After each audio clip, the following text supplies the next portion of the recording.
जय श्री कृष्ण। कल मार्गशीर्ष पूर्णिमा है और कल साथ ही साथ गुरुवार का दिन भी है, वो भी विष्णु भगवान को समर्पित होता है। मार्गशीर्ष पूर्णिमा यानी माक्षर महीना भी विष्णु भगवान का ही महीना है। श्री कृष्ण भगवान, शालिग्राम भगवान सबका ही महीना है। सत्यनारायण की कथा करानी चाहिए हमें कल। और दत्तात्रेय जयंती भी है और साथ साथ अन्नपूर्णा जयंती भी है, तो हमें 3 गुना ज़्यादा फल मिले। और कल का किया हुआ दान पुण्य वो बहुत फलता फूलता है। और कल क्या करना है, माँ अन्नपूर्णा की जयंती है, तो माँ अन्नपूर्णा के फ़ोटो के सामने या उनकी जो मूर्ति हो उनको दही, दूध, घी, शक्कर, मध से नहलाना चाहिए। अक्षत पुष्प चढ़ाने चाहिए, चावल और गेहूँ का दान चढ़ाना चाहिए।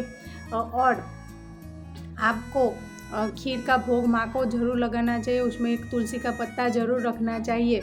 ऐसा करने से आपको माँ अन्नपूर्णा का आशीर्वाद मिलेगा और आपके जो घर पे जो खाने पीने के भंडार है वो हमेशा हरे भरे रहेंगे। और माँ अन्नपूर्णा का मंत्र आपको बोलना चाहिए, ओम अन्नपूर्णे सर्वेश्वरी अन्नदाता नमोस्तुते। ये आपको बोलना चाहिए और माँ को प्रार्थना करनी चाहिए कि हमारे घर का भंडार, जो अनाज का भंडार है वो हमेशा भरा रहे। और आपको ये सब रात को चंद्र दर्शन हो जाए उसके बाद करना है। आपको पहले खीर को चंद्र की रोशनी के सामने रखना है और वो रखी हुई खीर ही माँ को अर्पण करनी चाहिए।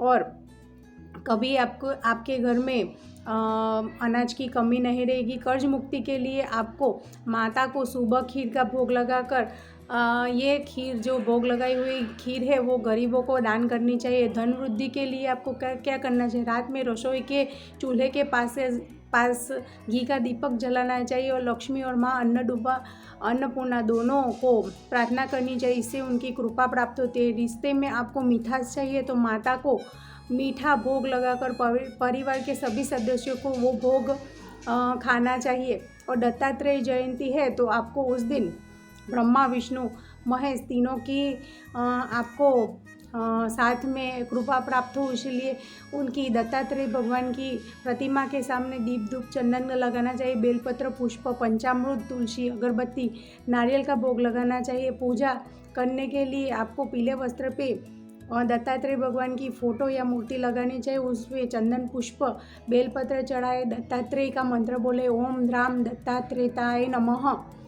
ऐसे मंत्र बोल के भगवान को पंचामृत और केसर दूध का भोग लगाना चाहिए। गुरुवार का व्रत जैसा है वैसा ही सादा हमें सात्विक भोजन उस दिन करना चाहिए। अगर आपकी नौकरी व्यापार में बाधा है तो दत्तात्रेय के चित्र पर या मूर्ति पर आपको केसर या चंदन अर्पित करना चाहिए। आपके घर में नकारात्मक ऊर्जा है तो आपको 11 बार ओम श्रीम गुरुदेव दत्त मंत्र का जाप करना चाहिए, जिससे आपके घर से नकारात्मक ऊर्जा दूर होती है। विद्या, बुद्धि और एकाग्रता बढ़ाने के लिए आपको तुलसी के पौधे को दत्तात्रेय मंत्र बोल के जल चढ़ाना चाहिए। उस दिन शालिग्राम भगवान और तुलसी माँ को गंगा जल, गुलाब जल और दूध, जो कच्चा गाय का दूध होता है वो मिश्रित करके आपको दूध चढ़ाना चाहिए। पितृदोष से आपको राहत चाहिए तो पूर्णिमा की रात को दत्तात्रेय भगवान के नाम से गरीबों को भोजन खिलाना चाहिए।